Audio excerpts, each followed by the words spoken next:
السلام عليكم ورحمة الله تعالى وبركاته. مرحبا بكم في حلقة جديدة من البودكاست ديالنا. اليوم غادي نهضر على واحد الموضوع اللي وقعوا فيه تغييرات كبيرة. الشوفة ديال المغاربة ليه تبدلات. كنهضر هنا على الزواج والطلاق. فاش كنت كنوجد البودكاست ديال المدونة جاتني لبالي واحد المتناقضة ديال الزواج والطلاق. كيفاش رانا كنوجدوا الميثاق اللي هو الزواج، ولكن كنفكروا ديجا في الطلاق. كنفكروا في الزواج بحال شي مشروع غادي ندخلوه، نقدروا نخسروا ونقدروا ننجحوا، ولا خسرنا كنفكروا في دي زوبسيون. بغيت نبدا هاد البودكاست بواحد القصه واقعيه واخا هي قديمه شي شويه، اللي كتختصر بعض قيم الزواج في زمان الاستعمار كيف في المغرب كامل. كان في الشمال نقولوا لاسبان، والجنوب حتى هو في اسبانيا، وفي الوسط كانت فرنسا. القصه ديالنا كانت واقعه في واحد المنطقه في الشمال. بزاف ديال العائلات كيف ما في المغرب كاملين كانوا كيعانيوا بزاف من الحقره والضغوطات ديال الاستعمار. والاستعمار كان كيفرض شي جبايات ضرائب اللي هي ثقيله وكبيره. المواطن المغربي كان صعيب عليه يجمع لها داك الثمن اللي كيفرضوا عليه المستعمر. كيف ما كنعرفوا المستعمر سواء الفرنسي ولا الاسباني فاش دخلوا المغرب دخلوا معاهم بزاف ديال الحوايج اللي المغرب ما كانش كيديرهم. مثلا الزراعه ديال العنب باش يصنعوا منه الشراب، ولا الزراعه ديال التبغ. هاد الحوايج هادو يعني جاو مع الاستعمار. بالنسبه للشمال الزراعه ديال التبغ دخلتها اسبانيا، دونك الزراعه ديال الطابه، وبزاف ديال الناس كانوا كيديروها، وبزاف كانوا كيشوفوها على اساس انها حرام ويعني ما كيبغوش يزرعوها. القصه ديالنا وقعت لواحد امام في المسجد، اللي كان ساكن يعني حتى هو من السكان ديال هذه القريه هذه، وفي نفس الوقت كان كيخدم على اساس انه امام ديال ذاك المسجد. كان عنده الارض ديالو حتى هو بحالو بحال السكان ديال ذاك المنطقه، غير هو ما كانش كيبغي يدير زراعه ديال الطابه. بالنسبه ليه كانت حرام، ما بغاش يديرها. من العام لعام تيجي هذاك المستعمر تياخذ داك الضرائب ديالو، داك الجبايات اللي تيفرضها على المغاربه.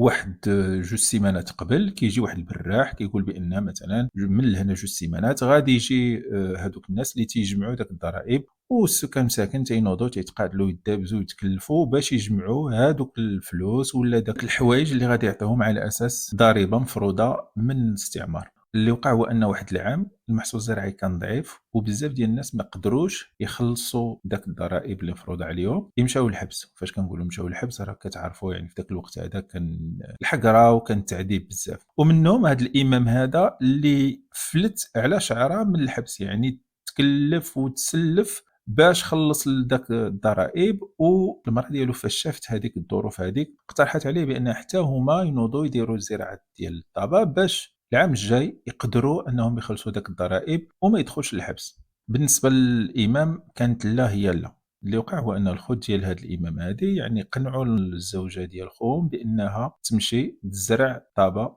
بلا ما تقولها لراجلها. وهذاك الشيء اللي كان. العام اللي موراه نفس القصه، كان المحصول الزراعي قليل في ذاك القريه، الناس بزاف منهم ما قدوش كيفاش يخلصوا داك الضرائب، ومنهم الامام 3 ايام قبل الامام ما لقاش كيفاش يخلص داك الضرائب. دونك واخا تسلف واخا ما جمعش داك الثمن الكافي اللي خصو يعطيه المستعمر. وهنا مرته مشات لعندو وقالت له بان راه بغات تقول له شي حاجه ولكن ما بغاتش يمشي يتعصب. وهنا فين عطاتو هذوك الفلوس اللي جمعاتهم من الزراعه ديال الطابه. النهار اللي الناس مشاو باش يخلصوا، كاين الناس اللي عندهم الامكانيه يخلصوا ما مشاوش للحبس، وكاين الناس اللي ما كانش عندهم الامكانيات باش يخلصوا هذوك الضرائب دخلوا للحبس. وكيف كتعرفوا كنظن في هذاك الوقت هذاك دونك الحبس والعصا من الفوق.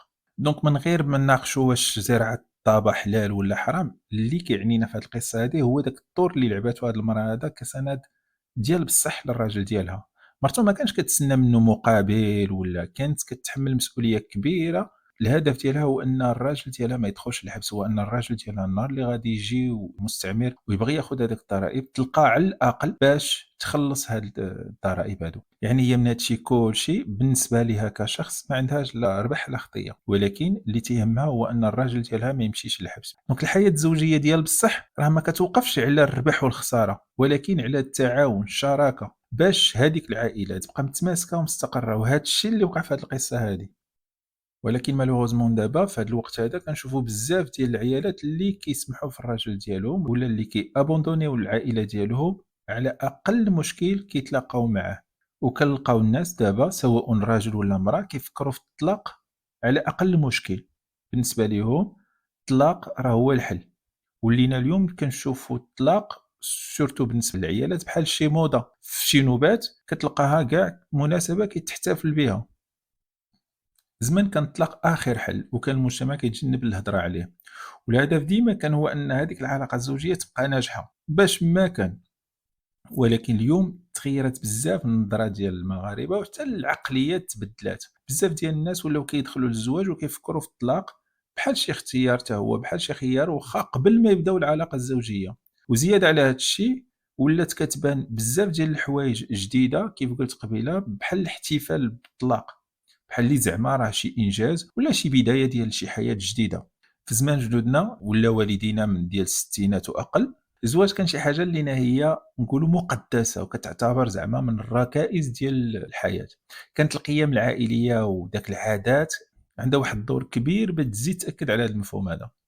الناس كانوا كيشوفوا الزواج بحال شي التزام افي، ماشي زعما مجرد علاقة عابرة صافي يومين وغادي تسالى. الصبر كان هو كل شيء، كانت تضحية، كان احترام العائلة. جدودنا كانوا كيتعاملوا مع الزواج بحال شي شراكة ديال بصح، كل واحد كيدير الدور ديالو، كل واحد كيدير داك الشيء اللي عليه باش هذيك العائلة تبقى متماسكة. العلاقة الزوجية كانت مبازية على التعاون والاحترام، وكان النجاح في الحياة الزوجية هدف ماشي ان شوا، سيتي لوبجيكتيف. حتى المشاكل اللي كانت كتواجه الازواج كيف اي علاقه كانوا كيلقاو ليها حل بيناتهم، والا ما كانش الحل ما بيناتهم الحلول كتلقى في الاطار ديال العائله بلا ما يوصلوا للطلاق اللي كان يعني اخر الحلول. وغير في شي حالات اللي هي استثنائيه ديما كتلقى الصبر والتضحيه هادو هما الجوج ديال الخصائص اللي كتلقاهم دائما كانوا كيتعاودوا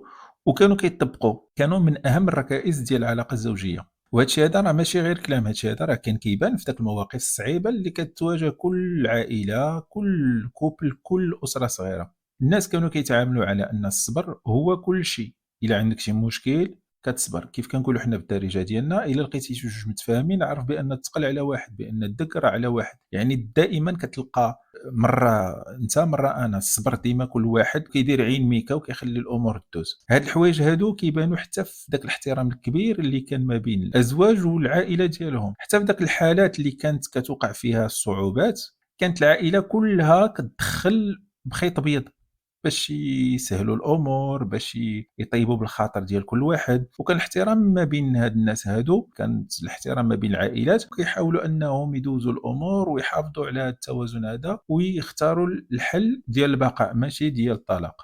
الطلاق بالنسبه لهم كان هو اخر حل، ماشي ما كانش الطلاق، كان كاين الطلاق ولكن كان قليل بزاف. كان اخر حاجه، كان اخر حل كيتفكر فيه. وكان المجتمع كله كيشوف بان راه الناس اللي كيطلقوا بحال اللي راه فشلوا في حياتهم، ماشي يعني شي حاجة اللي هي ساهلة غير أجي وطلّق.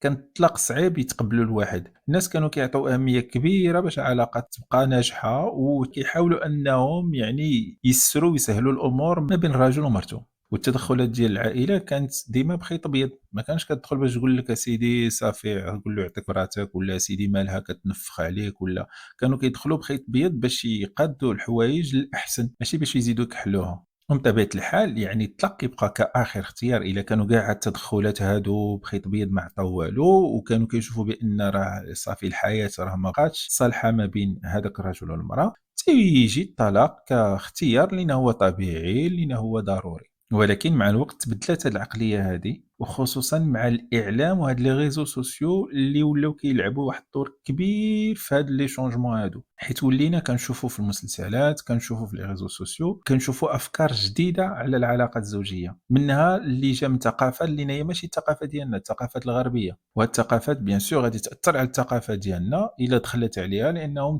كاين شي حوايج اللي هما ماشي كومباتيبل، كاين شي حوايج اللي ما يمكنش تطبقهم على الثقافات هكا كيف ما كتجيبهم كيف ما كتحطهم.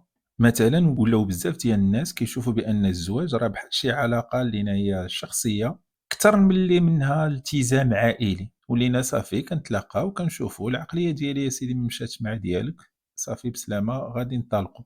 هادشي ولا كيدير واحد الصراع كبير ما بين الجيل القديم اللي متشبت بهاد القيم التقليديه وبان راه الطلاق راه عيب، وهذا الجيل هذا الجديد اللي بالنسبه ليه الاستقلاليه والحريه ديال الاختيار راه إيجال الطلاق. العقلية راه تبدلات، ولينا كنشوفوا الزواج بحال شي مشروع، كتدخل ليه والطلاق ولا في هاد الoption هذا إلا ما نجحش. وفاش كنقول ما نجحش يعني على أقل الأسباب، وشي نوبات على أتفه الأسباب. وكاين اللي كيبدا كيفكر في الطلاق حتى قبل ما يكمل العرس، حيت ولاو تيشوفوا بأن الحياة الزوجية خصها تكون يعني مريحة 100% وما فيهاش المشاكل. الناس اللي ولاو كيدخلوا للزواج دابا ولاو كيديروا خطة احتياطية البلان A بلان B، ولاو كيداروا مثلًا في العقود شي شروط على حسب الطلاق. هاد الشيء هذا مزيان، راه هاد الشيء هذا راه ماشي عيب، هاد المسائل هادو راه حاجة اللي هي طبيعية. غير المشكل فين كاين هو أننا ولينا كنشوفوا الفشل يعني الطلاق كشي حاجة كشي اختيار لينا هو ساهل، غدا صافي ما تفاهمناش طلاق. وفاش كنهضر ما تفاهمناش راه يقدر يكون شي حوايج لينا هما بساط وبنال. وهنا فين كيبان بان العقليه المغربيه راه تبدلات. شحال هادي كنا كنشوفوا الزواج افي، دابا ولا كيتشاف بحال شي اكسبيريونس، شي تجربه تقدر تنجح وتقدر لا. والطلاق ولينا كنخطوا ليه من قبل. وكنأكد بان راه الطلاق في شي حالات راه هو الحل، راه ماشي عيب. ولكن المشكلة هو كيفاش ولينا كنتساهلوا هاد الفكرة هادي، كيفاش ولا الطلاق عندنا واحد الحاجة لينا هي ساهلة، وخصوصًا في بعض الحالات فاش كيكون الدراري، حيت هُما اللي كيكونوا الضحايا ديال بصح بالنسبة للطلاق.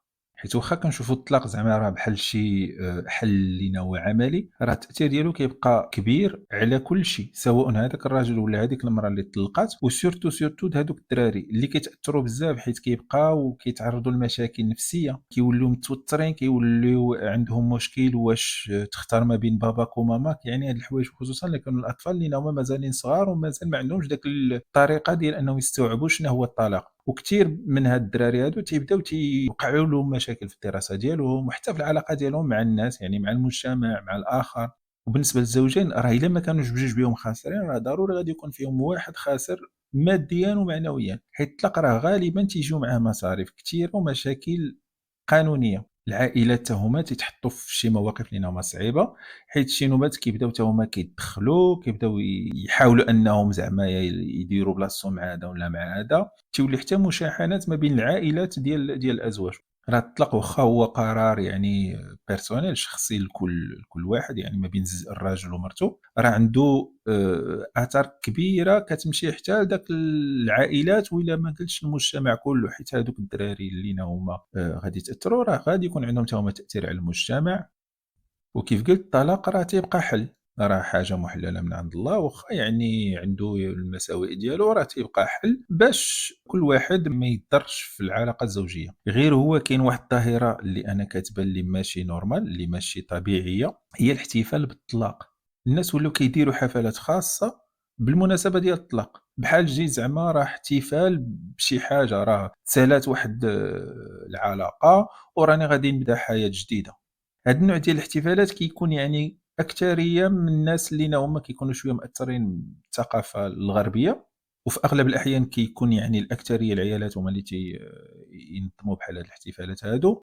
ملي كنشوف هاد الاحتفالات هادو راه كيبان لي بحال اللي كوميم رانا فقدنا داك القيمة الحقيقية ديال الزواج، بحال اللي زعما الطلاق ولا راه شي حاجة ولا شي إنجاز. وكيف ما كان الحال راه غير لو فيت أننا نحتفلوا ونشوفوا الناس كيحتفلوا بهذا الطلاق راه ولا كيبين واحد التغيير كبير في العقلية ديال المجتمع المغربي. كيبقى من التحديات الكبار اليوم هو كيفاش الواحد يمكن يحافظ على المعنى الحقيقي ديال الزواج كمشروع اللي فيه الالتزام سورتو والصبر. غير هو malheureusement هادشي اللي كنشوفو في هاد الوقت هذا راه كيزيد يصعّب الأمور، مثلًا بحال المصاريف اللي متعلقة بالزواج وهاد الضغوطات هادي اللي تنشوفها في المجتمع كتخلي هاد الحلم هذا يزيد يصعب شوية بشوية.